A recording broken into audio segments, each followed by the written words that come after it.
इस कुरान में जिहाद है, कुरान की तालीम को बंद किया जाए तो ये गलती उनकी जो है वो तो है, लेकिन मुजरिम हम भी हैं। अगर कुरान की एक आयत मान के ले लीजिए, फ़क़्तुल मुशरिकीन हैसु वजदतुम, मुशरिकीन को जहां पाओ कत्ल कर दो, ठीक है। वेद में नहीं है, वेदों में भी है। वेद में है तुवम तुर्यतरुष्यतः सत्यम विभाजनी, जहां पर राक्षस मिले, शत्रु मिले, उसको मार दो और उसका बचा हुआ माल सत्यम विभाजन, ईमानदारी के साथ आपस में बांट के खा लो। ऋग्वेद का मंत्र है। शत्रु और कुरान, अल्लाह के नबी अलैहिस्सलाम ने जिन लोगों के साथ में जंग की वो क्या दोस्त थे? अबू जहल दोस्त था।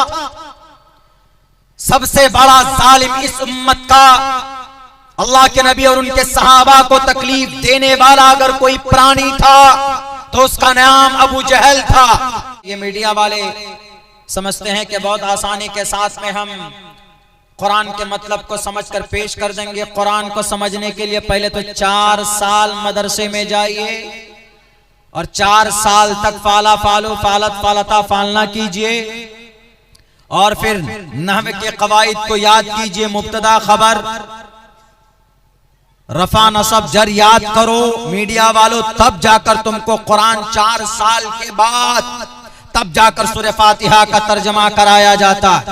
You are not able to translate Arabic word, a single word into the Arabi, into the Urdu, into the English, into the Hindi नहीं कर सकते। 42,000 नुस्खों को कंपेयर किया, लेकिन कहीं पर उसको ये गड़बड़ी नहीं मिली। ये वो किताब है। 1450 साल गुजरने के बाद भी ये किताब इसी शक्ल में मौजूद है और इस किताब को, इसकी तालीमात को आम करने की जरूरत है। आज हम मुजरिम हैं। अगर ये मीडिया वाले चीख कर चिल्ला कर बोलते हैं इस कुरान में जिहाद है, कुरान की तालीम को बंद किया जाए, तो ये गलती उनकी जो है वो तो है, लेकिन मुजरिम हम भी हैं, क्योंकि हमने कुरान के मज़ामीन को खोलकर बंद हमने पेश नहीं किया लोगों के सामने में। 3 रोज पहले हजरत मौलाना उस्ताद मोहतरम मौलाना हजरत सैयद मौलाना अरशद मदनी साहब दामद बरकातुम फरमा रहे थे कि इसके अंदर हमने बड़ी बखालत से काम लिया। हमने उनको समझाया नहीं। जो लोग कुरान के आयात को और कुरान करीम के अहकामात को गलत तरीके पर पेश करते, हम कभी उनको बुलाकर उनके सामने कुरान करीम की आयत की तफसीर पेश नहीं की। हमने उनको नहीं समझाया कि जैसे रावण का खात्मा जरूरी था राम के लिए, जैसे पांडवों ने कौरवों का खात्मा जरूरी समझा श्री कृष्ण जी की मौजूदगी में, जैसे दुर्गम राक्षस का खात्मा जरूरी था दुर्गा माता ने किया, जैसे अंधकासुर का खात्मा जरूरी था कल काली मां ने किया, वैसे ही जमीन के ऊपर अबू जहल और उनके चेलों का खात्मा जरूरी था। और कुरान करीम ने अबू जहल और उनके चेलों के खात्मे के लिए जब उनका जुल्म बढ़ा और उनकी साजिशें बढ़ने लगी, तब अल्लाह तबारक व तआला ने कुरान में कहा है उज़िना लिल्लज़ीना युक़ातलूना बिअन्नहुम ज़ुलिमू फ़क़्तुलुल मुशरिकीना हैसु वजदतुमूहुम। जैसे रावण को मारना पुण्य है, जैसे कौरवों को सबक सिखाना पुण्य था, जैसे दुर्गम राक्षस को सबक सिखाना पुण्य था, तो ऐसे ही अबू जहल का खात्मा भी जरूरी था। जैसे वहां पर पुण्य है तो अबू जहल को मारने की वजह से फिर जिहाद कैसे हो गया। और उससे भी खूबसूरत आपने अभी आप लोगों के सामने में छोटे बच्चों को इनाम से नवाजा गया। यकीनन ये बहुत अच्छा कदम है हमारे समाज के बच्चों की हिम्मत अफजाई के लिए, उनके हौसले को बुलंद रखने के लिए इस तरह की एक्टिविटी होनी चाहिए ताकि वो बच्चे दिलचस्पी लें और कुरान करीम को सीखने में उनका शौक ज्यादा से ज्यादा हो। चूंकि आज इस पुरफितन दौर में ईमान की तहफ़्फ़ुज़ के लिए सबसे इम्पोर्टेंट और ज़रूरी है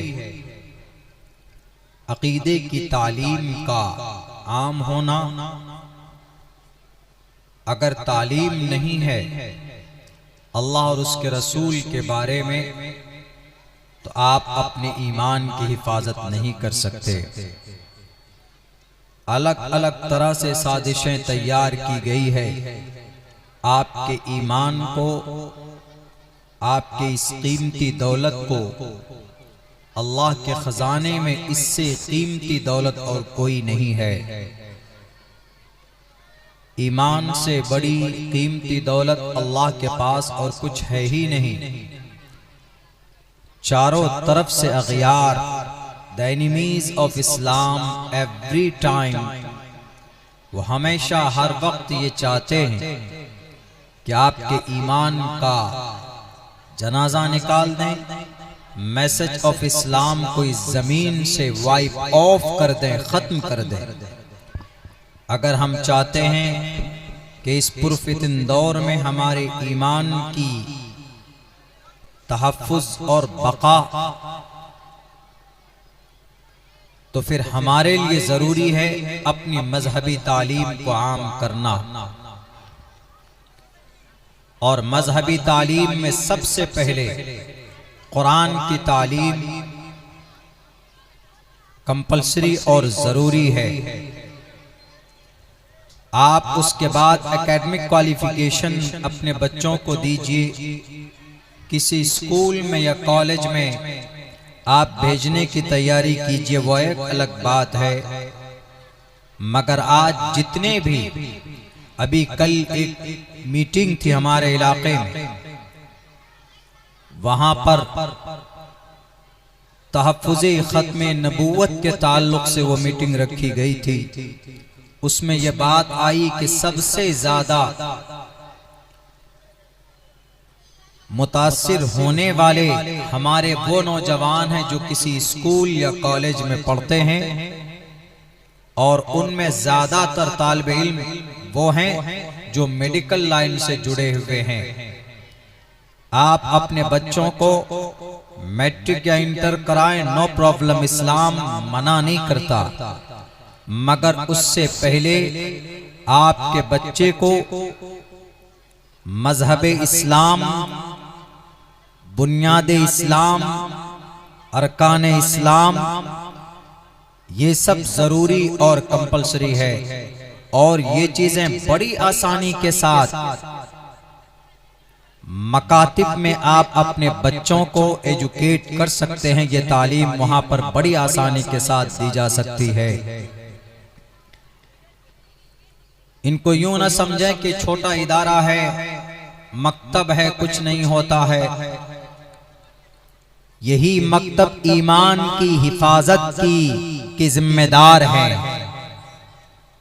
बचपन में जो कुछ पढ़ लिया, मरते दम तक उसको उससे हटा नहीं सकता कोई। हमें आज भी याद है कि हमारी माँ ने जिस तरीके पर हमें नूरानी कायदा, या उस वक्त कायदा बगदादी एक छोटी सी किताब हुआ करती थी, वो हमें जिस अंदाज में माँ ने सिखाया, आज भी उसी अंदाज में हमें वो किताब याद है। पंडित दयानंद सरस्वती ने अपनी किताब में एक 2 लाइन का एक मंत्र लिखा है, मात्रमान पित्रमान चार्यावान पुरुषो वेदा परशस्ता धार्मिकी विदिति यस्सा मास्मा गमा, कि बच्चों का सबसे पहला मकतब माँ है, मात्रमान। 3 साल तक बच्चा माँ से लिपटा हुआ होता है, और इन 3 साल की उम्र में बच्चे को बहुत अच्छे ढंग से अगर माँ तालीम याफ्ता है तो उसके अकीदे को वो माँ कर सकती है। वो अगर माँ दीनदार हो, इसमें मेंशन किया है वो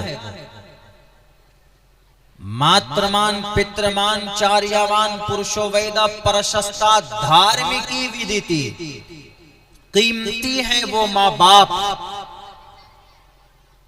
और खुशकिस्मत है वो बच्चा अगर उसके माँ बाप, उसके वालिदैन दीनदार हैं।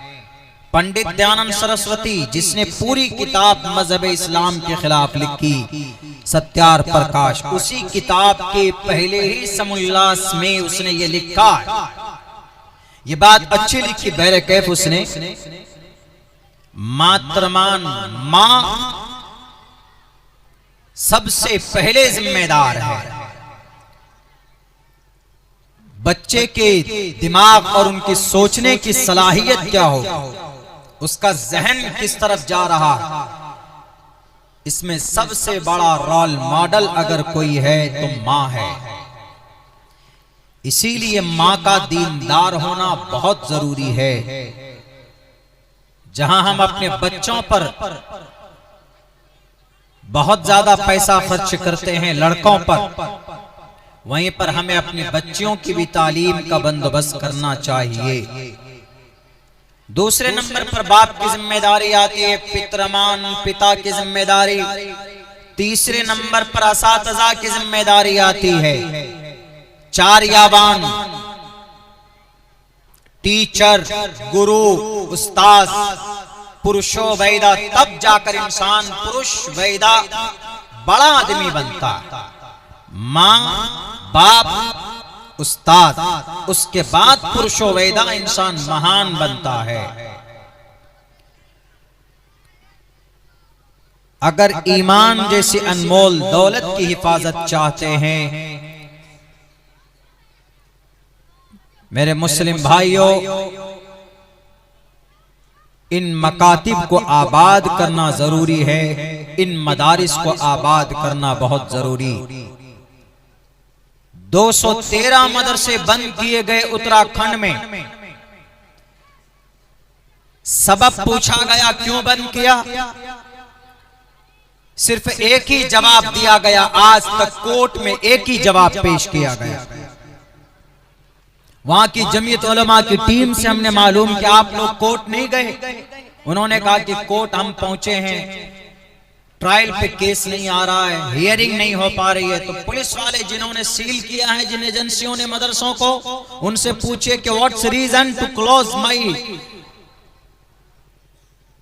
रिलीजियस इदारा, हमारे मजहबी इदारों को क्यों बंद किया। तो वो एक ही बात कहते हैं कि इनमें जिहादी तालीम होती है। 214 मदरसे उत्तराखंड में, पुष्कर धामी जहां का सीएम।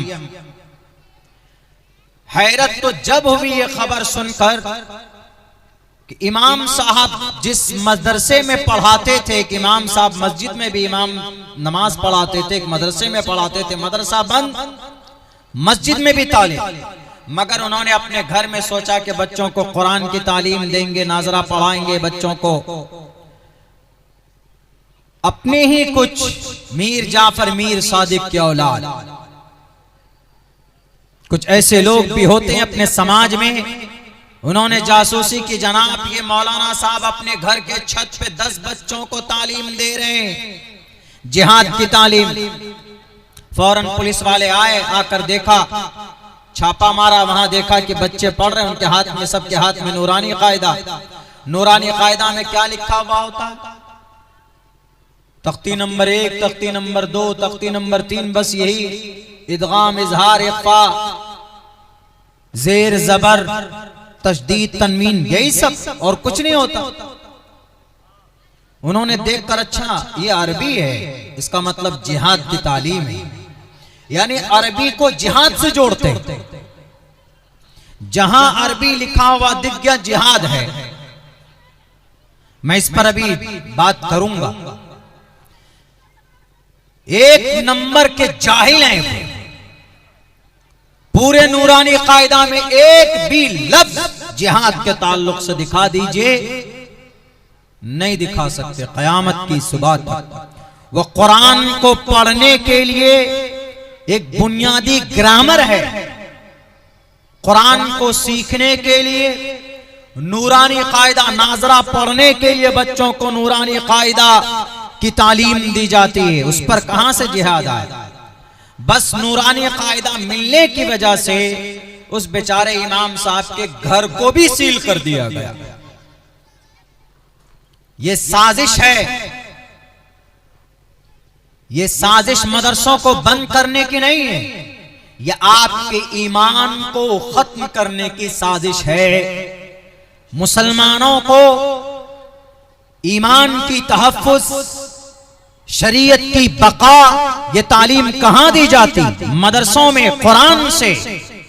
और जब मदरसा ही नहीं रहेगा, मदारिस बंद, तालीम बंद, जब तालीम बंद तो फिर इस कौम को, समाज के बच्चों को, हमारी नई नस्ल को दहरिया और मुल्हिद बनने से, मुर्तद बनने से कोई नहीं रोक सकता।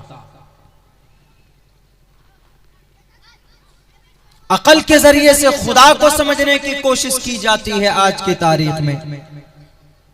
अकल के जरिए से हमारे नौजवान लड़के जो हैं उनको ऐसे बहलाया जाता है, फुसलाया जाता है।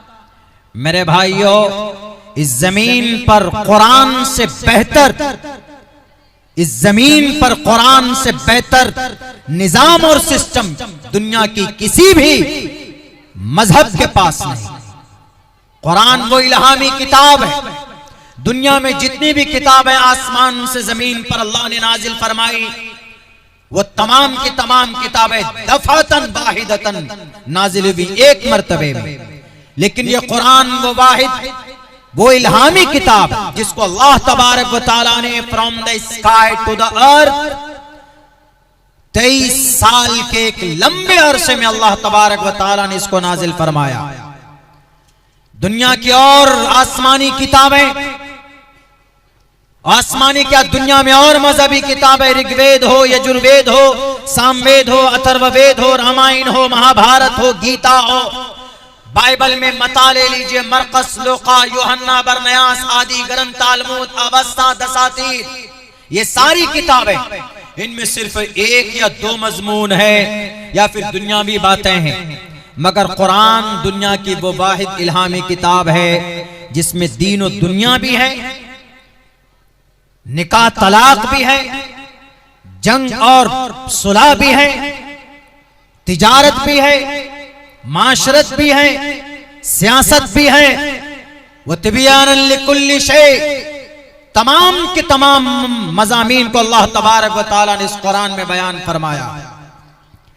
दुनिया की और किताबें ऐसी हैं, ऐसी जुबान में है जिसको लोग नहीं पढ़ते। ऋग्वेद, यजुर्वेद, वेद जो हमारे हिंदुस्तान में हमारे सनातनी भाई जो उनके ऑथेंटिक किताबें मानी जाती है, उनके अकीदे के हिसाब से संस्कृत जुबान में, संस्कृत जुबान न पढ़ाई जाती है और न बोली जाती है। कोई बताया अपना नाम संस्कृत में क्या? भाई आपका नाम क्या है? जी मेरा नाम अब्दुल्ला सालिम है। तो क्या बताएंगे? कहीं नहीं सुना होगा आपने कोई ये कहता हो कि हम अब्दुल्ला सालिम अस्ती, अब्दुल्ला सालिम मम गुरुहम जो कि हाट इन सीमान, मम गुरुहम जो कि हाट सीमांचल बिहार। ऐसा कहीं सुना किसी को? किसी को नहीं। मैंने जिंदगी में सिर्फ एक मर्तबा ओत लेते हुए उत्तर प्रदेश के लाल बुजक्कर को सुना था। बाकी कोई संस्कृत न बोलता है, न सीखता है, न समझता है।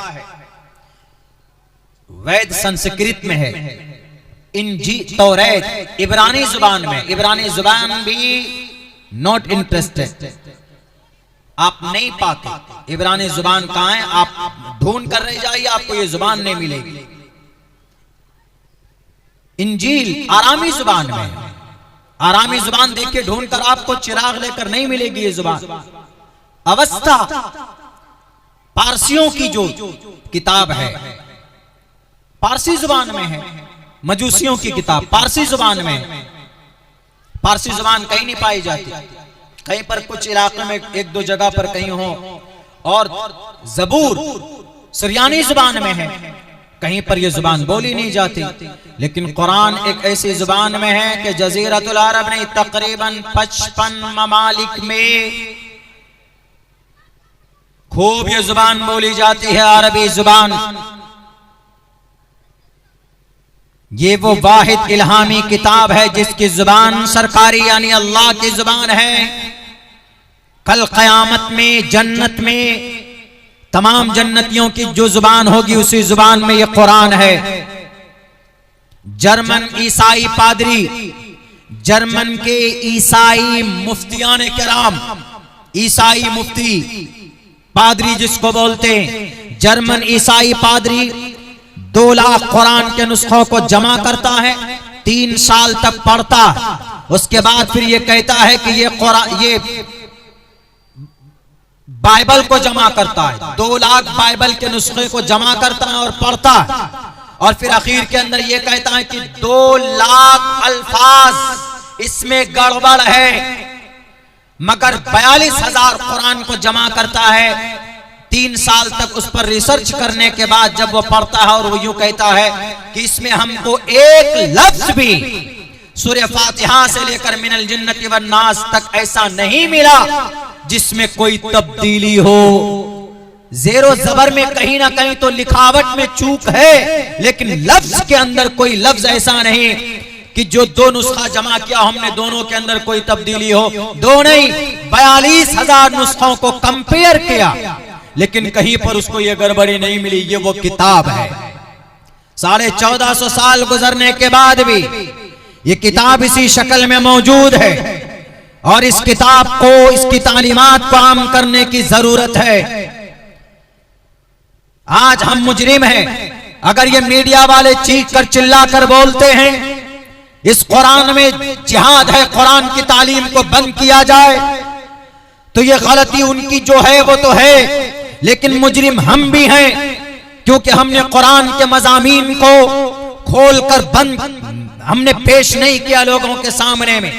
3 रोज पहले हजरत मौलाना उस्ताद मोहतरम मौलाना हजरत सैयद मौलाना अरशद मदनी साहब दामद बरकातुम फरमा रहे थे कि इसके अंदर हमने बड़ी बखालत से काम लिया। हमने उनको समझाया नहीं, जो लोग कुरान के आयात को और कुरान करीम के अहकामात को गलत तरीके पर पेश करते, हम कभी उनको बुलाकर उनके सामने कुरान करीम की आयत की तफसीर पेश नहीं की। हमने उनको नहीं समझाया कि जैसे रावण का खात्मा जरूरी था राम के लिए, जैसे पांडवों ने कौरवों का खात्मा जरूरी समझा श्री कृष्ण जी की मौजूदगी में, जैसे दुर्गम राक्षस का खात्मा जरूरी था दुर्गा माता ने किया, जैसे अंधकासुर का खात्मा जरूरी था कल काली मां ने किया, वैसे ही जमीन के ऊपर अबू जहल और उनके चेलों का खात्मा जरूरी था। और कुरान करीम ने अबू जहल और उनके चेलों के खात्मे के लिए जब उनका जुल्म बढ़ा और उनकी साजिशें बढ़ने लगी, तब अल्लाह तबारक व तआला ने कुरान में कहा है, उज़िन लिल्लज़ीन युक़ातलून बिअन्नहुम ज़ुलिमू फ़क़्तुलुल मुशरिकीन हैसु वजदतुमूहुम। जैसे रावण को मारना पुण्य है, जैसे कौरवों को सबक सिखाना पुण्य था, जैसे दुर्गम राक्षस को सबक सिखाना पुण्य था, तो ऐसे ही अबू जहल का खात्मा भी जरूरी था। जैसे वहां पर पुण्य है तो अबू जहल को मारने की वजह से फिर जिहाद कैसे हो गया, गलत कैसे हो गया? जब तक हम उनको समझाएंगे नहीं, जब तक उनको हम बताएंगे नहीं, तो उनके दिमाग में तो ये भूसा डेली लोग भरते हैं, नफरतें भरते हैं कि अरे देखिए कुरान में ऐसी तालीम है, जो छोटे छोटे बच्चों को मकतब में मदरसे में पढ़ाते हैं और इस कुरान की तालीम पढ़ने के बाद जिहादी बन जाता है। एक भी मिसाल कोई माए का लाल पेश नहीं कर सकता कि कुरान करीम का हाफिज और कारी बनने के बाद कोई जिहादी बना हो। जिहाद लफ्ज जिहाद को गलत माने में ले लेते। जिहाद एक ऐसा लफ्ज है जो अपनी जगह बदले तो माना बदल देता। जिहाद का मतलब आम जो लफ्ज है, आम जो माना है वो ये है स्ट्रगल करना, कोशिश करना, जिद्दोजहद करना। और कोई आदमी अगर ख्वाहिश नफ्स से मुकाबला कर रहा है, नफसानी ख्वाहिशात को कुर्बान करके अल्लाह की रजा के लिए शराब पीने का माना नहीं पीता, अल्लाह की रजा के लिए, तो वो जिहाद बिन नफ्स है। कोई आदमी तालीम पर काम कर रहा है, जैसे कि मकतब में आपने देखा कि कितने अच्छे शक्ल में कुछ बच्चों ने अपने उसको पेश किया, तो ये जिहाद भी तालीम है। ऐसी जगह पर तालीम देना जहां पर गुर्बत हो, जहां पर चारों तरफ से हमारे इदारों को बंद करने की साजिशें रची जा रही हो, तो ये जिहाद भी तालीम है। लेकिन इसको बदनाम कर दिया जाता। तो ये चीजें कैसे खत्म होंगी? ये चीजें खत्म होंगी तालीम के जरिए से, एजुकेशन के जरिए से। जब तक हम अपने बच्चों को तालीम नहीं देंगे मुकम्मल तौर पर, और ये यूं समझते हैं कि बहुत आसानी के साथ में, ये मीडिया वाले समझते हैं कि बहुत आसानी के साथ में हम कुरान के मतलब को समझकर पेश कर देंगे। कुरान को समझने के लिए पहले तो 4 साल मदरसे में जाइए और 4 साल तक फाला फालो फालत फालता फालना कीजिए, और फिर नहव के कवायद को याद कीजिए, मुब्तदा खबर रफा नसब जर याद करो मीडिया वालों, तब जाकर तुमको कुरान 4 साल के बाद तब जाकर सूरह फातिहा का तर्जमा कराया जाता। You are not able to translate Arabic word, a single word into the अरबी, into the Urdu, into the English, into the Hindi, नहीं कर सकते। यहां पर बस कोई 1-2 आयत ले लेंगे और बैठ जाएंगे, उसका गलत तर्जमा करेंगे, गलत मतलब पेश करेंगे। कुरान पर एतराज करना क्या सही? अगर कुरान की एक आयत मान के ले लीजिए, फ़क़्तुल मुशरिकीन हैसु वजदतुम, मुशरिकीन को जहां पाओ कत्ल कर दो, ठीक है। वेद में नहीं है, वेदों में भी है। वेद में है तो वंतुर्यतरुष्यतः सत्यम विभाजने, जहां पर राक्षस मिले, शत्रु मिले, उसको मार दो और उसका बचा हुआ माल सत्यम विभाजन, ईमानदारी के साथ आपस में बांट के खा लो। ऋग्वेद का मंत्र है। शत्रु और कुरान, अल्लाह के नबी अलैहिस्सलाम ने जिन लोगों के साथ में जंग की, वो क्या दोस्त थे? अबू जहल दोस्त था। सबसे बड़ा जालिम इस उम्मत का, अल्लाह के नबी और उनके सहाबा को तकलीफ देने वाला अगर कोई प्राणी था तो उसका नाम अबू जहल था। इस उम्मत का फिरौन था वो। इतनी अजियत और इतनी तकलीफ पहुंचाने वाला आपको और आपके सहाबा को। अरे हजरत खब्बाब बिन अरत को अंगारों पर लिटाकर भूना गया, उनकी पीठ दागी गई। हजरत बिलाल हबशी के जिस्म में सुराख करने की कोशिश की गई। हजरत सुमैया के जिस्म के 2 टुकड़े किए गए। अल्लाह के नबी अलैहिस्सलाम को 3 साल तक शैब अबी तालिब में बंद कर दिया गया। 3 साल का बाइकाट किया गया। 2 साल तक आप अलैहिस्सलातु वस्सलाम वहां रहे उसके अंदर, और उलमा बैठे हैं, पूछ लीजिए हालत क्या थी। माँ के छातियों में दूध नहीं कि बच्चों के हलक में उतार दे। सहाबा के पास खाने के लिए ना अनाज है, न आटा है, न जौ है, न छुआरे, कुछ भी नहीं। दरख्त है, उसके पत्ते चबा रहे हैं। पत्ते खत्म हो गए, दरख्त के छाले चबा चबा कर अपने पेट भरने पर मजबूर हुए। ऐसी हालत पैदा करने वाला कौन है? मीडिया वाले। तुम्हारा ज़मीर जिंदा है तो नबी की सीरत उठाकर देखो। तुम्हारा ज़मीर जिंदा है। 13 साल तक नबी मक्का में रहे, किसी इंसान को एक थप्पड़ नबी ने या नबी के सहाबा ने नहीं मारा। 13 साल तक रहे, अजियत और तकलीफ बर्दाश्त करते रहे। हजरत खब्बाब को भूना गया, अल्लाह के नबी ने कहा कि सब्र करो। हजरत अबू बकर को तकलीफ पहुंचाई गई, अल्लाह के नबी ने कहा कि सब्र कीजिए। हजरत बिलाल हबशी को तड़पाया गया, अल्लाह के नबी ने कहा कि सब्र करो। हजरत जुबैर की आंखें निकाली गई, अल्लाह के नबी ने कहा सब्र करो।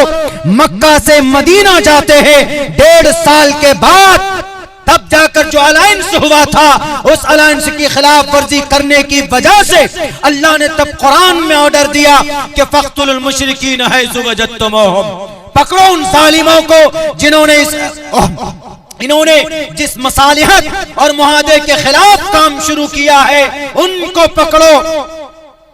मुतलक हिंदू को हिंदू से लड़ाई की बात कही नहीं गई है, बल्कि उन जालिमों के लिए यह आयत है, यह आदेश है जिन्होंने मुआहदे के खिलाफ साजिशें रचनी शुरू की थी। तब अल्लाह तबारक व तआला ने यह ऑर्डर उनके लिए नाफिज फरमाया था। और फिर कुरान की दूसरी आयत है, बहुत सी जगहों के ऊपर अल्लाह के नबी अलैहिस्सलातु वस्सलाम की जिंदगी के अंदर आपने किसी पर कोई जुल्म नहीं किया। कुरान कहता है कि भाई एक आदमी की अगर जान बचाओ तो पूरी इंसानियत की जान बचाई, और बगैर किसी जुर्म के, बिना किसी गलती के आप जमीन पर फसाद पैदा नहीं कर सकते, किसी इंसान को नहीं मार सकते। अगर किसी एक को मारा तो पूरी इंसानियत, मानवता का कत्ल किया। कौन कहता? कुरान कहता है ना, मन क़तल नफ्सन बिगैरि नफ्सिन औ फसादिन फिल अर्ज़ फकअन्नमा क़तल अन्नास जमीआ। लेकिन नहीं जनाब, इस कुरान पर इल्जाम, इस कुरान पर इल्जाम, बस कुरान पर इल्जाम। बंद करो इस कुरान की तालीम को। कुरान की तालीम के लिए अगर तुम ये समझते हो, कोई समझता है कि आलीशान बिल्डिंग का होना जरूरी है, बिल्कुल गलत। जो मदरसों को हमारे बंद करना चाहते हो, इस कुरान को पढ़ें तो पता चलेगा। पढ़ते बढ़ते कुछ है नहीं लोग, और खामखा कुरान पर इल्जाम लगाते हैं। हमें दूसरों से क्या, वो हमें तो अपनों से बड़ी शिकायत है। हमारे ही नौजवान कुरान की तिलावत में दिलचस्पी नहीं लेते हैं। हमारे ही नौजवान कुरान करीम पर उनको महारत हासिल नहीं है। कम से कम कल के एक छोटे से जलसे में हमने कहा कि जरा हाथ उठाकर बताओ, जरा आप में से कितने लोग ऐसे हैं जो कुरान करीम की तिलावत जो जानते हैं। मेरे ख्याल से 15% लोगों ने हाथ उठाया होगा, बाकियों ने नहीं। एक हर्फ के पढ़ने पर 10 नेकियां है। मन क़रा हरफन मिन किताबिल्लाह फलहु बि हसनतुन वल हसनतु बि अशरि अमसालिहा। इतनी बड़ी फजीलत है, तब भी नहीं तिलावत करते। जब हमारी मोहब्बत कुरान से हटती है, जब हमारा अकीदा, हमारी मोहब्बत अपनी मजहबी चीजों से अलग होती है, दूरी हो जाती है, तो अल्लाह तबारक व तआला आहिस्ते आहिस्ते जालिमों को उस पर मुसल्लत करते हैं। मस्जिद है, हम मस्जिद को आबाद नहीं करते, अल्लाह तबारक व तआला दुनियादार नेताओं के जरिए से बुलडोज किया जा रहा। वरना क्या अल्लाह पावरलेस हो गया?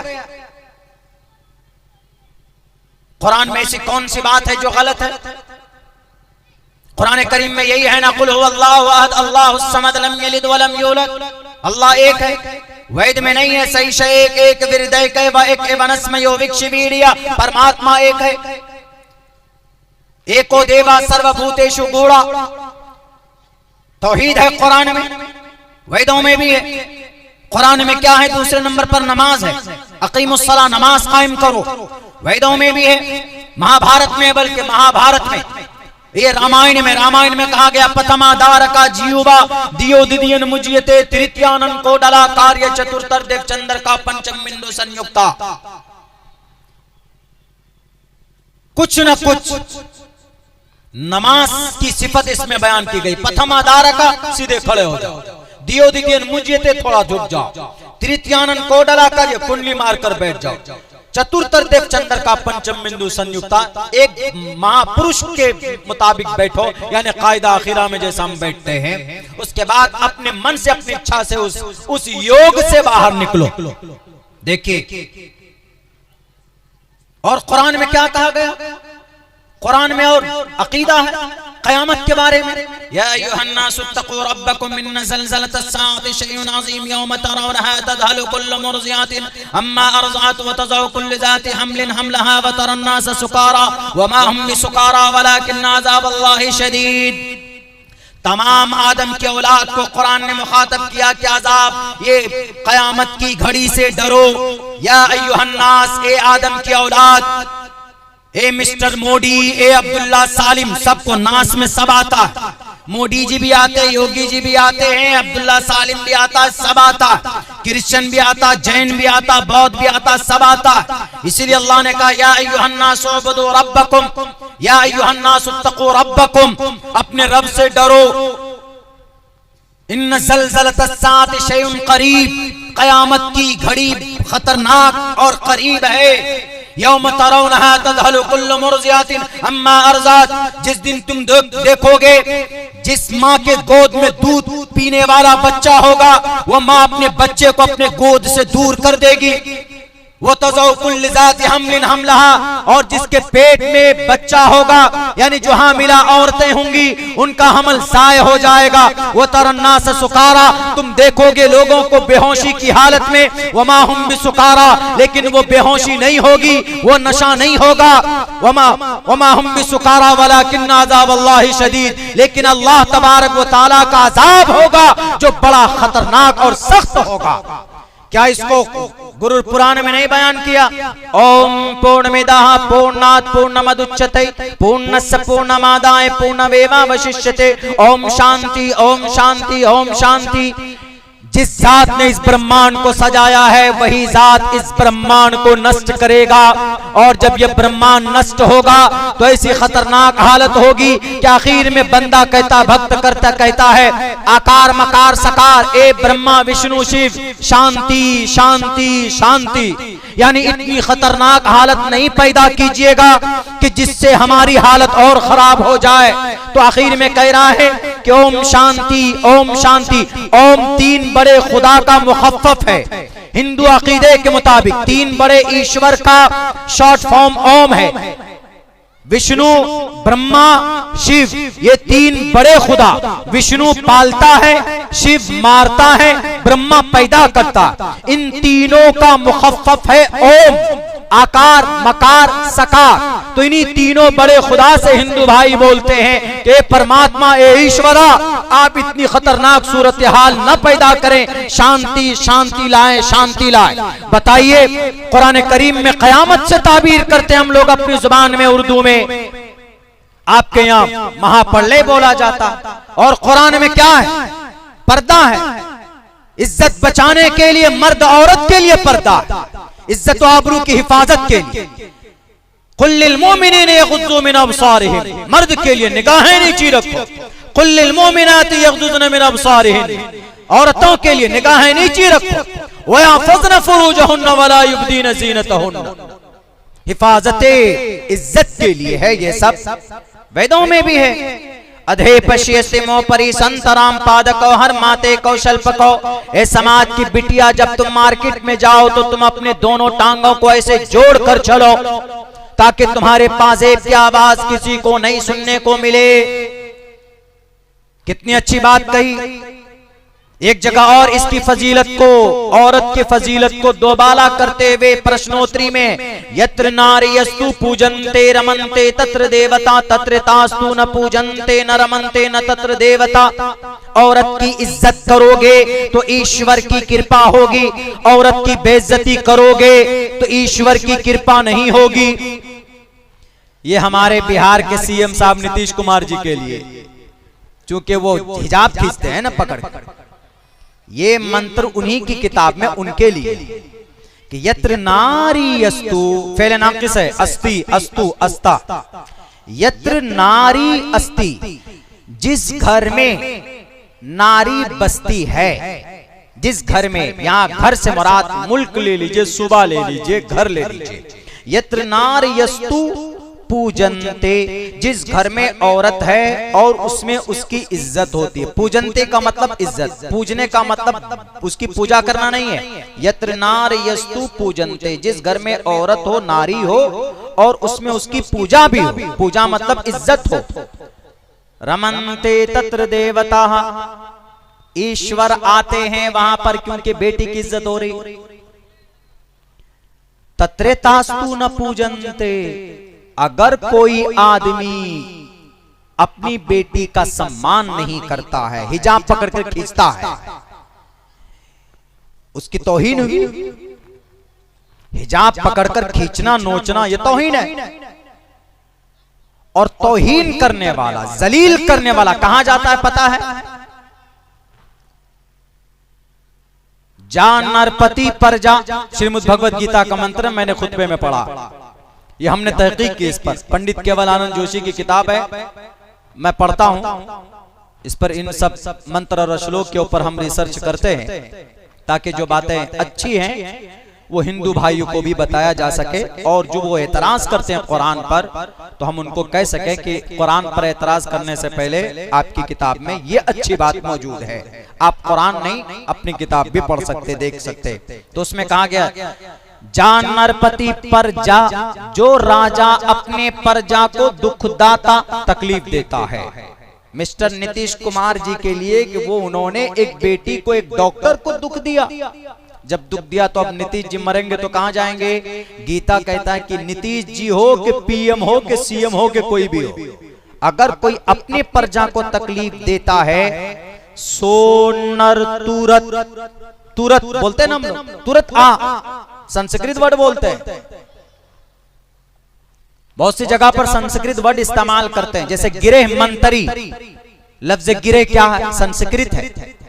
गुरु हम घर को बोलते हैं, मैंने भी बोला था गुरु हम, मम गुरु हम, मेरा घर।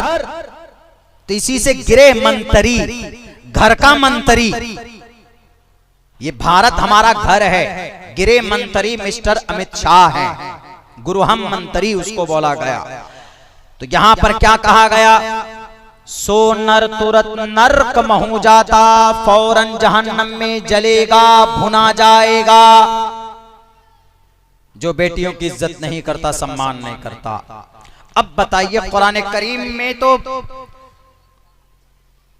7 आयत है पर्दे पर, 7 आयत, बाकी 70-72 अहादीस है।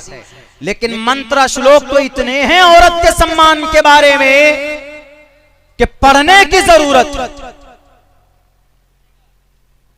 इसीलिए मैं कभी कभी जलसों में कहता हूं, मेरे हिंदू भाई सनातनी भाई होते हैं, हम कहते हैं कि इन नेताओं के पीछे मत भागो, अपने शास्त्रों के पीछे भागो। और जब शास्त्रों के पीछे भागोगे तो दूध का दूध, पानी का पानी नजर आ जाएगा। मुसलमान अगर अपने कुरान पर अमल करते हैं, जिन बातों पर मुसलमान अपने कुरान पर अमल करते हैं वो बातें आपकी ग्रंथों के अंदर पाई जाती। अगर आपको नहीं मिलता है तो अब्दुल्ला सालिम को दावत दीजिए, इंशाअल्लाह मैं आऊंगा। जैसे अल्लाह के नबी के बारे में एतराज हुआ था, कभी महाराष्ट्र के अंदर यह कहा गया था, तो अरे नबी पाक अलैहिस्सलाम ने तो 9 साल की अम्मा आयशा सिद्दीका रजी अल्लाह ताला अन्हा 9 साल की एक गुड़िया को बीवी बना लाए। कैसे तुम्हारे नबी? एतराज। हमें हमारे उस्ताद मोहतरम ने फोन किया कि अब्दुल्ला ये देखो मसला। हमने कहा कि हजरत इसका जवाब तो आपसे बेहतर कोई नहीं दे सकता, हम लोग तो तालिब इल्म है। कहा क्या रे, हदीस से जवाब नहीं चाहिए, उनको उनकी किताब से जवाब चाहिए। मुझे कम से कम 15 दिन लगे थे ढूंढने में कि जरूर कहीं ना कहीं 3500 साल पहले जो महाभारत है उसके अंदर कुछ न कुछ तो है, जरूर उसमें लिखा होगा। हमने जब पढ़ना शुरू किया तो महाभारत में ये चीज हमें मिली। अल्लाह के नबी ने तो 9 साल की उम्र में, अम्मा आयशा की उम्र जब 9 साल थी तब उनकी रुखसती हुई थी। 6 साल की उम्र में निकाह हुआ था। अम्मा आयशा बड़ी ज़हीन थी, बड़ी फतीन थी बचपन से ही, तो 9 साल की उम्र में रुखसती हुई थी। लेकिन महाभारत के अंदर में 7 साल की उम्र की बच्ची से शादी का प्रावधान है। 3100 साल पहले जो ग्रंथ लिखी गई उसमें हजरत मुफ्ती साहब बोले कि जरा हमें वो मंत्र लिख करके भेजो। लिख करके हवाले के साथ में किताब किस पब्लिकेशन की वो लिख करके हमने भेजा, और मंत्र भी हमने भेजा। मंत्र ये है, त्रिशदशो दश वर्षा भार गोविंदेन नग्निकाम एकविंशति वर्षा वा सप्रा वर्षा वाप्नुयात् त्रिशदशो 30 बरस का लड़का, त्रिशदशो 30 बरस का लड़का, 10 वर्षा 10 वर्ष की लड़की से, यानी थोड़ा संस्कृत आसान है, समझ में भी आ रहा होगा। त्रिशदशो 10 वर्षा भार्गो, जो बालिग ना हुई हो भार्गो, नाबालिग को बोलते भार्गो। भार्गो असल में उस औरत के लिए संस्कृत में इस्तेमाल हुआ है जिसको महीने का खून ना आता हो, उसके लिए इस्तेमाल हुआ है संस्कृत में। तो यहां कहा गया त्रिशदशो 10 वर्षा भार गोविंदे ने नग्निकाम, नग्निकाम नग्नि कर सकते, निकाह कर सकते। नग्नि इसी को बोलते हैं लगनी, लगन है, लगन चल रहा है, इसी से है। त्रिशदशो 10 वर्षा भार गोविंदे ने नग्निकाम, 30 बरस का लड़का 10 बरस की लड़की से विवाह कर सकता। आगे जुमला देखिए क्या, एकविंशति एकविंशति 21 को बोलते हैं। एक को एका, संस्कृत में दो को द्वे, तीन को त्रीणी, चार को चत्वारी, पांच को पंचावती, छह को षट, सात को सप्त, आठ को अस, नौ को नवा, 10 को दशा, एकादशा 11, द्वेदशा 12, त्रियोदशा 13, चतुर्दशा 14, पंचादशा 15, सौदशा 16, सप्तादशा 17, अष्टोदशा 18, नवदशा 19, विंशति 20, एकविंशति 20 21। संस्कृत में 21 बरस का लड़का, एकविंशति वर्षा वा सप्रा वर्षा, 21 बरस का कोई नौजवान 7 बरस की लड़की से विवाह करना चाहे तो कर सकता है। जब महाभारत में 7 बरस की लड़की से विवाह कर सकते हैं तो अल्लाह के नबी ने 9 बरस में अगर अम्मा आयशा से विवाह किया तो कौन सा गुनाह किया? जो दबाव नहीं दे सकते। ये चीजें गलतफहमी कैसे दूर होंगी? पढ़ने से, तालीम से। हिंदू भाइयों के लिए है ये कि वो पढ़ें अपने ग्रंथों को। बैरकैट एक एक चीज का कंपेयर करेंगे तो बड़ा लंबा वक्त लगेगा। बस इतना है, समझ लीजिए कि अल्लाह का जो कुरान है, हमारी जो शरीयत है, इसके अंदर तमाम दुनिया की इंसानों के फायदे के लिए कुरान है।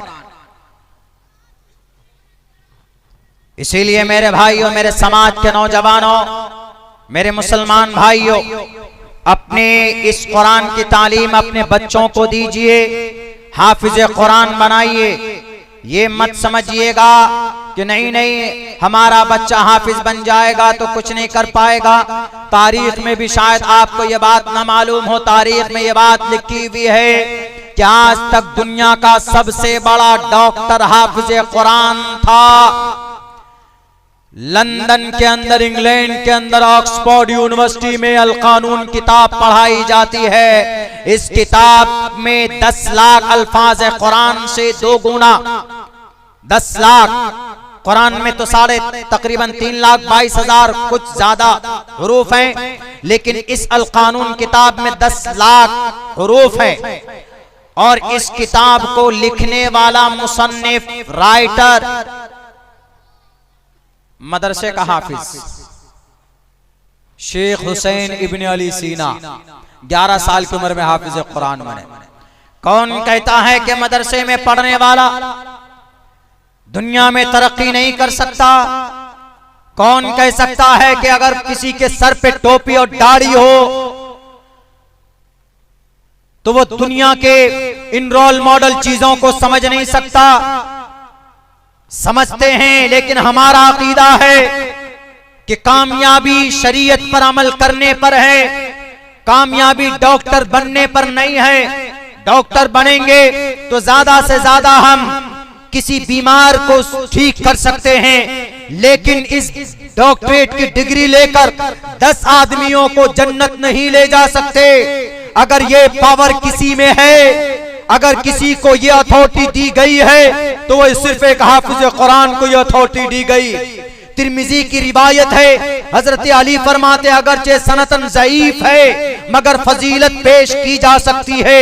हजरत अली रजी अल्लाह ताला अन्हु रिवायत फरमाते हैं, अल्लाह के नबी ने फरमाया जो हाफिज कुरान, जिसने कुरान को याद किया, उसके हराम को हराम समझा, उसके हलाल को हलाल माना और फिर उस पर उसकी मौत हो गई, तो कल कयामत के अंदर उस हाफिज कुरान को ये कहा जाएगा कि तुम 10 आदमियों को जन्नत लेकर जा सकते हो जिन पर जहन्नम वाजिब हो चुकी होगी। एक हाफिज कुरान का मकाम और मर्तबा। कौन कहता है कि हाफिज कुरान निकम्मा है?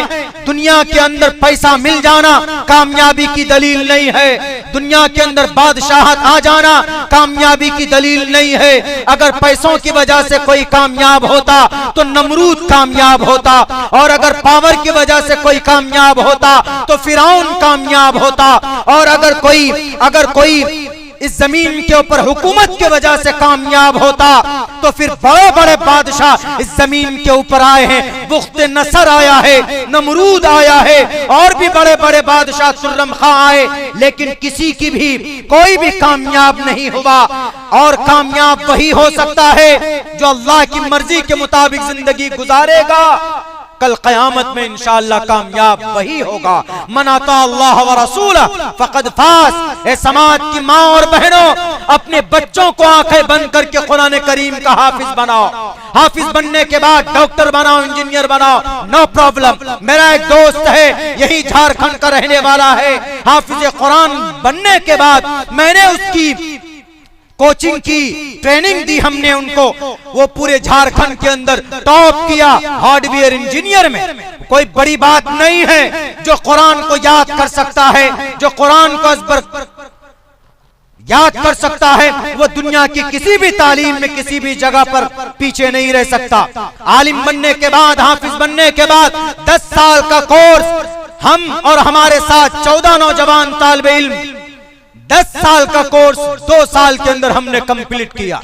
जो हमारे प्रिंसिपल थे, उन्होंने कहा कि ऐसा कैसे हो सकता है। हमने कहा कि सर, वी आर ऑल हाफिज कुरान। 3,22,000 अल्फाज को जहन में बिठा सकते हैं तो ये मैथ और सोशल साइंस और ये ग्रामर, ये किस खेत की मूली। मैथ का ताल्लुक भी इसी कुरान से, साइंस का ताल्लुक भी इसी कुरान से। इसीलिए दुनिया, तुम्हारे पास कुछ नहीं है, हमारे कुरान के पास सब कुछ है। और हमारी समाज के माँ और बहनों, अपने बच्चों को दीनदार बनाइए। इंशाअल्लाह अगर आपकी मेहनत रहेगी तो जरूर हमारे बच्चे हाफिज कुरान बनेंगे। चेहरे पर दाढ़ी होगी, सर पर टोपी होगी, डॉक्टर भी बनेगा तो वो 2 रकात नमाज पढ़कर अगर ऑपरेशन करेगा तो उसकी नूरानियत अलग होगी। और ये आप कर सकते, इसीलिए कि आप इस दुनिया का, बल्कि दुनिया मुकम्मल होती है आपकी वजह से मुकम्मल हुई है। अरे आपकी वजह से किसी मर्द के, किसी मोमिन का ईमान भी मुकम्मल नहीं हो सकता। आप क्या समझते हैं, अम्मा आयशा सिद्दीक़ा रज़ी अल्लाह ताला अन्हा कितनी बड़ी कुर्बानी है हाफिजात कुरान की। तकरीबन 2200 हदीस मुबारका अल्लाह के नबी अलैहिस्सलातु वस्सलाम से रिवायत करने वाली अम्मा आयशा सिद्दीक़ा रज़ी अल्लाह ताला अन्हा। औरतें कोई ऐसे नहीं कि काम नहीं आती, बल्कि इस धरती के ऊपर कुरान करीम के बाद सबसे बड़ी किताब जो मानी जाती है बुखारी शरीफ। इमाम बुखारी को इमाम बनाने वाला उसके बाप नहीं, बल्कि उसकी माँ और उसकी बहन है। तहावी शरीफ इमाम तहावी लिखते थे, लेकिन जो आज मुसव्वदा है तहावी शरीफ, इसको मुसव्वदे की शक्ल देने वाली उनकी 2 बेटियां हैं। इसीलिए ऐसा नहीं है कि मर्द हजरात के हिस्से में सब कुछ आता है। अगर आप दीनदार बन जाएं, अगर आप ठान लें, तो अपने बच्चे को कई पारे के हाफिज कुरान अपने घर के अंदर बना सकती। आपकी तवज्जो के बगैर कुछ नहीं हो सकता है। आप अपने बच्चों को दीनदार बनाइए, इंशाअल्लाह तबारक व तआला। फिर हमारे समाज के नौजवान जब ये दीनी जहन इनका होगा तो फिर ये किसी से डरेंगे नहीं, घबराएंगे नहीं। बड़े नाजुक हालात से हम लोग गुजर रहे हैं, और खुसूसन हमारा नौजवान तबका जुए में, शराब में, कबाब में बहुत बड़ा तबका भी हमने देखा कि जनवरी की 1 तारीख में फर्स्ट नाइट में प्रोग्राम था कलकत्ता में। जैसे ही 31 दिसंबर की रात को 12:04 हुए, इतने पटाखे छूटे। उन्होंने कहा कि मौलाना 10-10 हजार रुपए मिले इन नौजवानों को। मेरे नौजवानों, अगर आज आपके घरों में, आपके मदरसों में बुलडोजर चल रहा है, आपको टोपी पहनने की इजाजत नहीं दी जा रही है, तो ये सब हमारे बुरे अमल का नतीजा है। हम बाद में हम गाली देते हैं, अरे फला सरकार कॉमनल है, फला सरकार ऐसी है वैसी। सरकार को गाली देने की जरूरत नहीं। हम में से ही हमारा अमल इतना गंदा हो गया कि अल्लाह की मदद तो आ ही नहीं रही है जमीन पर। हमारा ईमान इतना कमजोर हो गया कि मदद नहीं आ रही। वरना अल्लाह क्या पुराना, अल्लाह की ताकत घट गई अलियाज़ुबिल्लाह? नहीं, वो तो आज भी इन्नल्लाह अला कुल्ली शैइन कदीर है। आज भी वही कुरान है, आज भी वही नमाज के हकामात है, आज भी वही शरीयत है। अमल करने वाले, अकीदा रखने वाले बदल गए। आज के समाज की बेटियां क्या कहती? नहीं, यही फिल्म इंडस्ट्री का वो बड़े खानदान से ताल्लुक रखने वाला जावेद साहब, अब बताइए कितना बड़ा मुल्हिद दहरिया बन गया। कहा जाता है कि बहुत बड़ी बड़ी फिल्में लिखी उन्होंने, शोले, पता नहीं क्या मकाम मर्तबा है उस दुनिया में उस फिल्म की। वो आदमी इनकार कर रहा है खुदा का। वो तो छोड़िए, हमारे मासूम बच्चे बच्चियां अकीदा जब तक पुख्ता नहीं होगा अल्लाह और उसके रसूल के बारे में, तो मेरे भाइयों कुछ भी नहीं हो सकता, अल्लाह की मदद भी नहीं आ सकती। अरे अल्लाह जब काबतुल्लाह की हिफाजत के लिए तैरन अबाबील को भेज सकता है, तो ये आज लाल मुजक्कर के बुलडोजर, इसके बुलडोजर को पंचर करने के लिए कोई निजाम नहीं फिक्स कर सकता।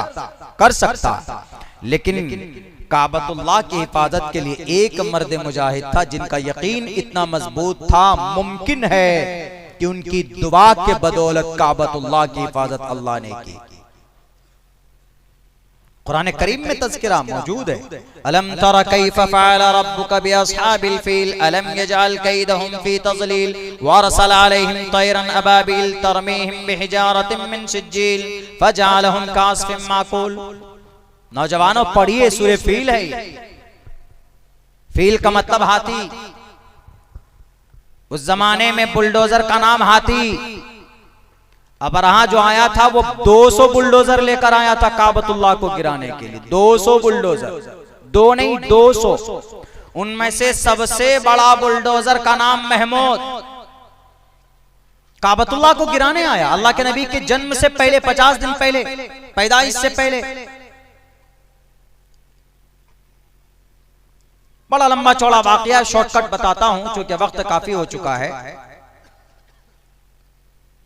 अल्लाह की मदद आज भी आ सकती है, उसके लिए 2 चीजें जरूरी है। उसी के जिम्न में ये वाकया पेश करता हूं। नंबर 1, यकीन, अकीदा अल्लाह की जात पर। जो कुछ भी होता अल्लाह के जात से होता है और अल्लाह है। जब यकीन इतना मजबूत होगा, जो कुछ भी अल्लाह की तरफ से, अल्लाह की जात पर यकीन कामिल होगा। जब कोई अल्लाह के लिए काम करता है ना, सब कुछ अल्लाह के लिए कर देता है, तो अल्लाह उसके लिए फिर हो जाता है। हमारे उस्ताद थे हापुड़ में, कारी सईद साहब, जो हापुड़ पढ़े हैं उनको मालूम है, बड़े जलाली उस्ताद माने जाते थे। उनका एक बेटा था, अभी बहुत हट्टा गट्टा है। वो शायद पैदाइश के कुछ ही महीनों के बाद में वो बेचारा वेंटिलेटर पे चला गया। उसको डॉक्टर ने कहा कि कारी साहब खामखा पैसा फूक रहे हैं आप, 10,000-15,000 रुपए दिन जा रहा है आपका, आप बच्चे को लेके जाइए, ये बच्चा नहीं बचेगा, ये बच्चा डेड हो चुका है। कहा क्यों? कहा कि इस पेशेंट का इस स्टेज पर बच्चा आने के बाद नहीं बचता। 100 में से 1 हो गया, बच गया, नहीं तो आपके बच्चे की वो स्थिति नहीं है बचने की, आप जाइए बच्चों को लेकर। तो कारी साहब ने क्या कहा पता? कारी साहब ने कहा तू खुदा है? कहा नहीं, मैं खुदा तो नहीं हूं, लेकिन मैं एक डॉक्टर हूं, मैं जानता हूं, मैंने पढ़ाई की है, अपने इल्म की रोशनी में मैं बता रहा हूं ये बच्चा आपका जा चुका है। उन्होंने कहा डॉक्टर सुन, अगर अल्लाह ने इस बच्चे के हक में मौत लिख दिया है तो अल्लाह को अपना फैसला बदलना होगा। ये खतरनाक जुमला है, उलमा बैठे हैं, अगर आदमी इससे तौबा ना करे तो वो बस समझिए कि वो चला भी गया, उसका ईमान खत्म।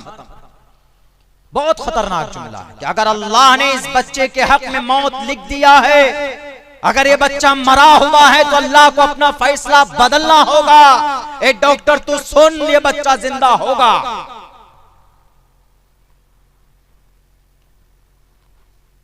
रिवायत में है, अल्लाह के नबी की हदीस है, कुछ लोग ऐसे होते हैं, अल्लाह के कुछ बंदे ऐसे होते हैं जो दिखने में लगता है पागल है, बाल परागंदा है, कपड़े गंदे हैं, दिखने में पागल की तरह लगता है, लेकिन वो अल्लाह के इतने करीब होते हैं कि लौ अक़सम बिल्लाहि लअबर्रअहु अल्लाह, अगर वो अल्लाह पर कसम खा लें तो अल्लाह उसके कसम को पूरा करता है।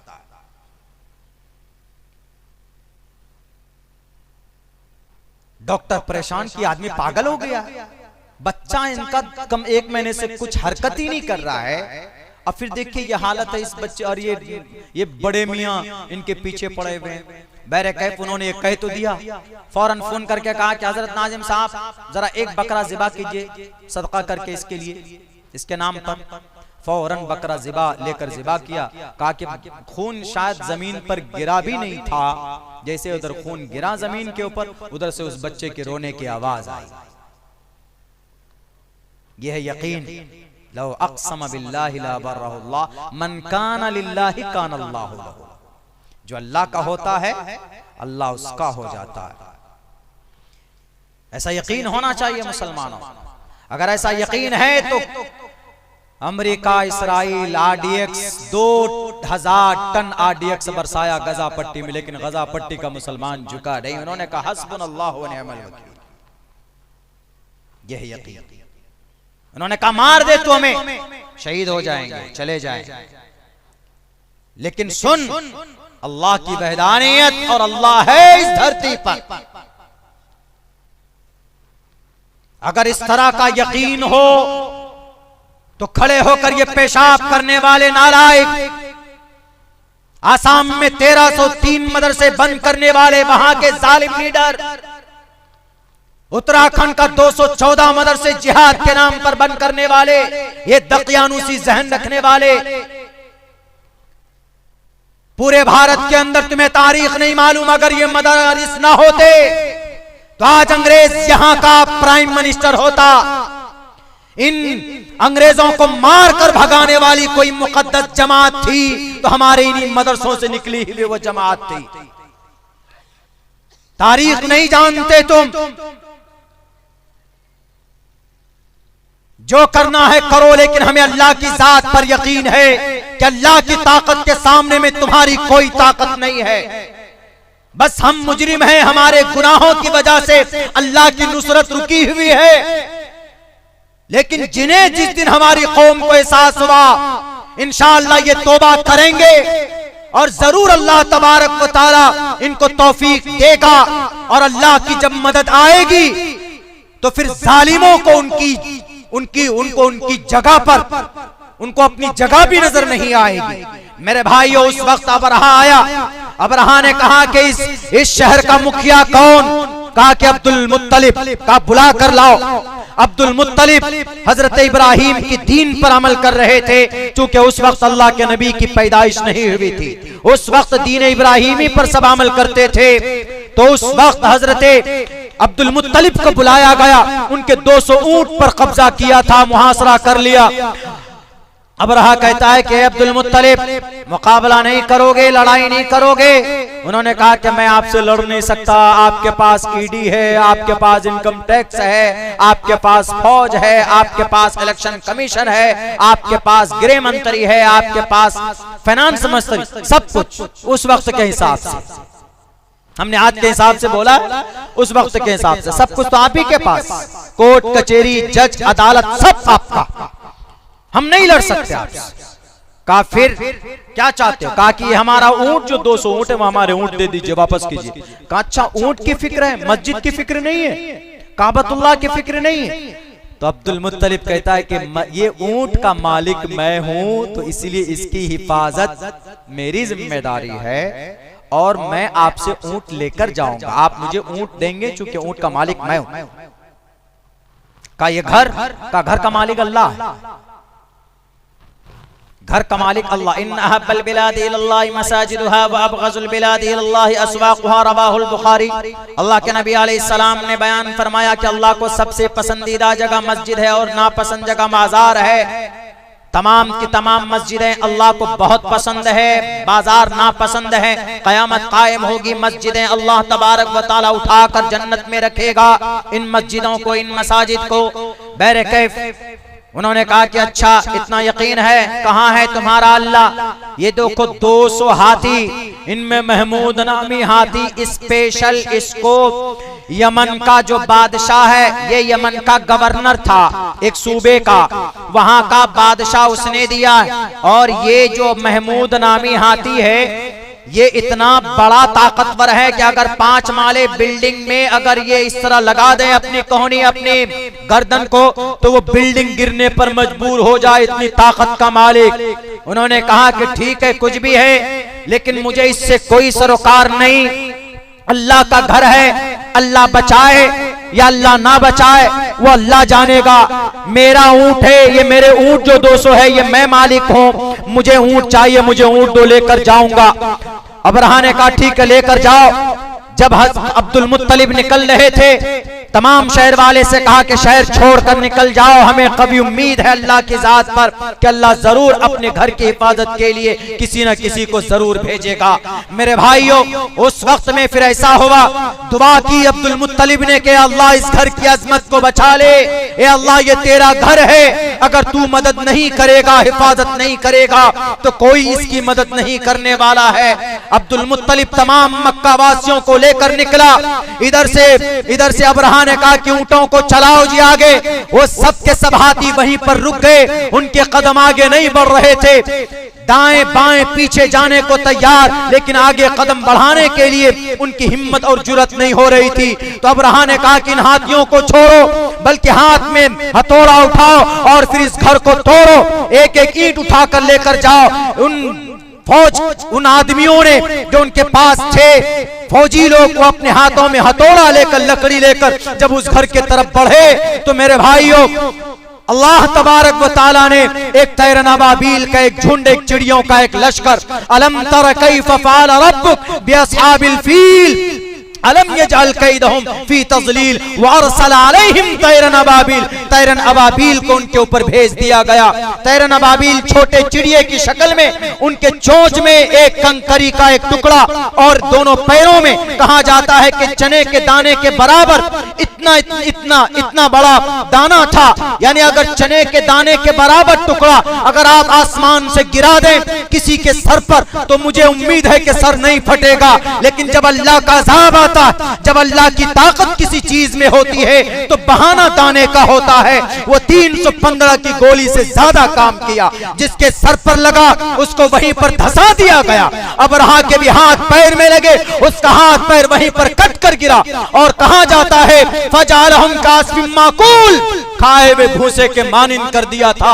अरे जब अल्लाह की मदद काबतुल्लाह के बचाने के लिए हो सकती है तो 3000 मस्जिदें हमारी शहीद की गई। ये खड़े होकर पेशाब करने वाले, ये नालायक नाहंजार जो कौम और संविधान को धोखा दे रहे हैं, क्या अल्लाह की मदद आज नहीं आ सकती? आ सकती है, लेकिन अब्दुल मुत्तलिब जैसा ईमान चाहिए और उन जैसा अमल की जरूरत है। आज शराब पीने में मुसलमान आगे, शादी ब्याह में जहेज लेने देने में मुसलमान आगे। 3 करोड़ रुपए की शादी की गई पटना की धरती पर, 1 करोड़ रुपए धन महर के तौर पर दिया गया। एक 50 दिन तक वो शादी नहीं चली। मेरे भाइयों, नमाज छोड़ने में मुसलमान आगे, जुआ खेलने में मुसलमान आगे, पबजी गेम खेलने में हमारे नौजवान आगे, फिल्में देखने में नौजवान आगे, गाना सुनने में हमारा नौजवान आगे, तमाम के तमाम खुराफात में, शरीयत की मखालफत में ये कौम के लोग आगे।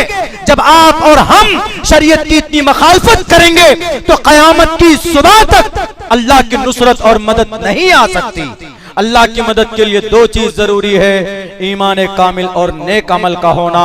अगर हमने अपनी जिंदगी का वो नहीं बदला तो हमें कभी उम्मीद है कि बहुत ज्यादा नुकसान उठाना पड़ सकता है।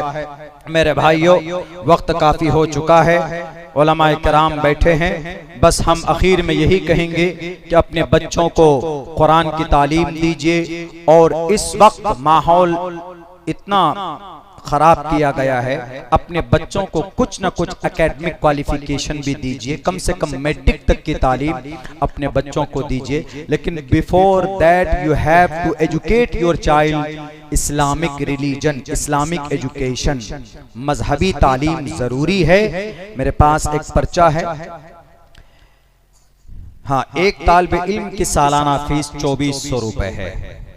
जो एक मर्तबा जमा करे 2000 रुपए डिस्काउंट के साथ है। मेरे भाइयों, यही देखिए, बड़ा अफसोस होता है हम लोगों को, कितनी कम फीस है। सालाना फीस मात्र 2400 रुपए, यानी महीने में 200 रुपए। योगी जी की अम्मा को हम महीने में 5-5 मर्तबा खाते हैं हम लोग, गाय का गोश्त। योगी जी की अम्मा सम्मान के साथ, क्या अगर हम महीने में रुक जाएंगे, 2 मर्तबा रुक जाएंगे तो 500 रुपए जमा। मेरे भाइयों यकीनन हम लोग कर सकते हैं ऐसा, लेकिन वैसा निजाम नहीं बना पा रहे हैं हम लोग पूरे मैं तो कहता हूं कि आप अपने मैं तो पहली बार आया हूं ये चंपानगर में, पहली बार आया हूं किसी प्रोग्राम में। 30 साल पहले गालिबन मैं आया था यहाँ पर वैसे घूमने के लिए, बहुत छोटा था उस वक्त में। उसके बाद मैं पहली बार हाजिर हुआ हूँ। ये इतना मशहूर जगह है, भागलपुर अधूरा है चंपानगर के बगैर। चंपानगर में मान के चलिए अगर 10,000 मुसलमान रहते हैं, अगर हर घर से महीने में 500 रुपए निकालें तो कई लाख रुपए महीना जमा हो सकता, आपको अंदाजा नहीं है।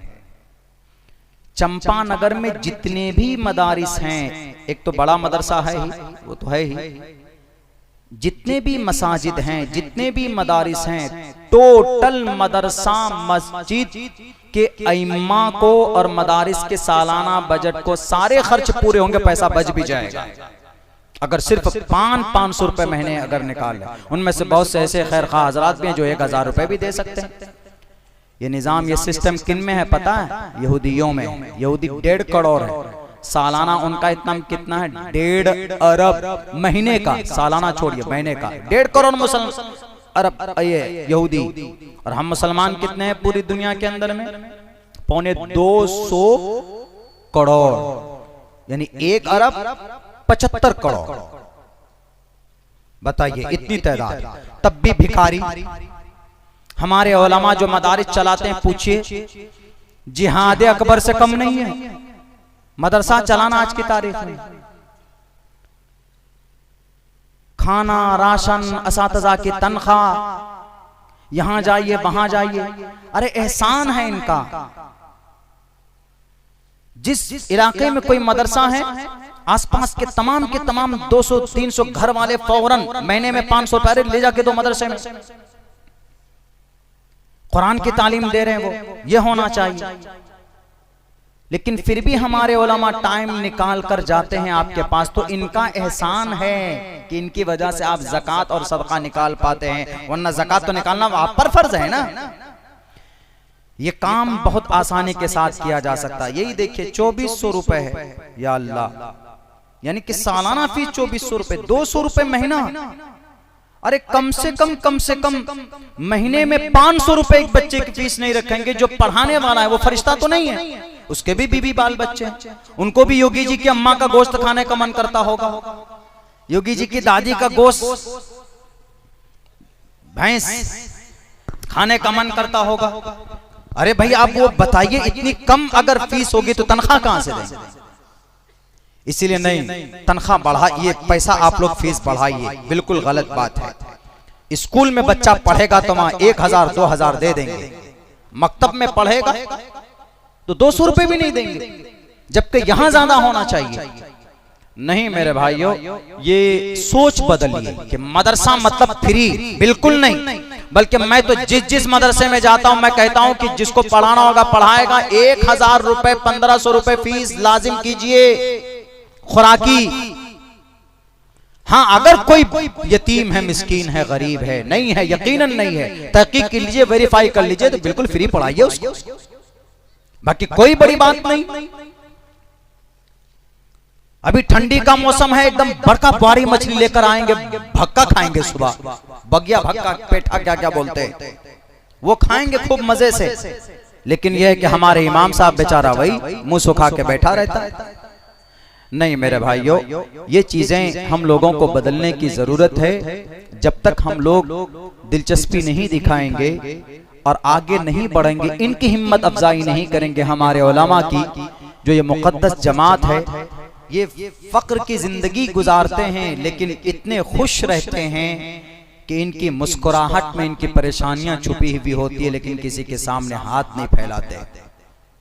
हमने 14 साल तक मदरसे में हमने अपनी जिंदगी गुजारी है, मैं हाल वाकिफ हूं, मैं भी पढ़ाया हूं तकरीबन 3-4 महीने किसी इदारे में, हम भी जानते हैं कि क्या सूरत हाल है। लेकिन खुदा के वास्ते ऐसा मत कीजिए, अगर हम इन नियामतों की नाशुक्री करेंगे तो ऐसे ही ये जिहाद के नाम पर ये मदारिस बंद होते चले जाएंगे। मेरे भाइयों, बहरे कैफ ये इन्होंने कहा कि जो एक मर्तबा जमा करेगा उसको 2,000 रुपए सालाना फीस।